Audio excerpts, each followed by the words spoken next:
4 టమాటాలు పెద్దవి తీసుకున్నానండి నేను. టమాటా కర్రీ చేసుకుందాము. చాలా టేస్ట్ ఉంటుంది. మీరు కూడా ఒకసారి చేసుకొని చూడండి. ఉల్లిపాయ వేయకుండా ఈ కర్రీ చేసి చూపిస్తాను.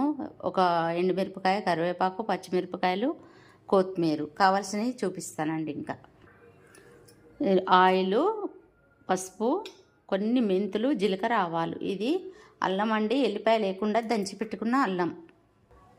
ఉప్పు, కారం, ఇది ఎండు కొబ్బరి పొడి, ఇది జీలకర్ర పొడి, ఇది పల్లీల పొడి కొంచెం, ఇది గరం మసాలా కొంచెం. ఇప్పుడు తయారు చేసే విధానం చూపిస్తాను. స్టవ్ మీద గిన్నె పెట్టి ఒక స్పూన్ ఆయిల్ వేసానండి. ఇందులో పోపు, పచ్చిమిరపకాయలు, కరివేపాకు, ఎండుమిరపకాయ ఒకటి వేసి వేయించుకుందాం. అల్లం తరుగు వేసుకుందాం. పసుపు వేసుకుందాం. గరం మసాలా కూడా వేసుకుందాం. గరం మసాలా.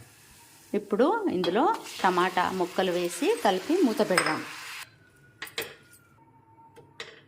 కొంచెం ఉడికినాయండి టమాటా ముక్కలు. ఇప్పుడు ఉప్పు వేసుకుందాం.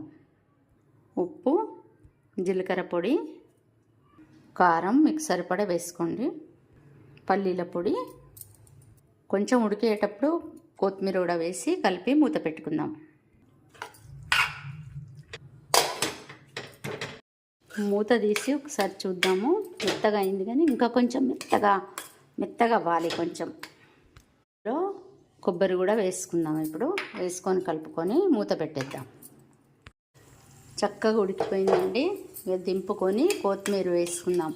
మీరు ఉల్లిగడ్డ నేను వేయలేదండి. మీరు ఉల్లిగడ్డ వేసుకొని చేసుకోండి, పర్వాలేదు. రెడీ అయిపోయిందండి టమాటా కూర. మీరు కూడా చేసుకోండి, లైక్ చేయండి. చాలా బాగుంటుంది. మీరు కూడా చేసి చూడండి ఒకసారి. చపాతీలోకి, అన్నంలోకి, పూరీలోకి బాగుంటుందండి కర్రీ.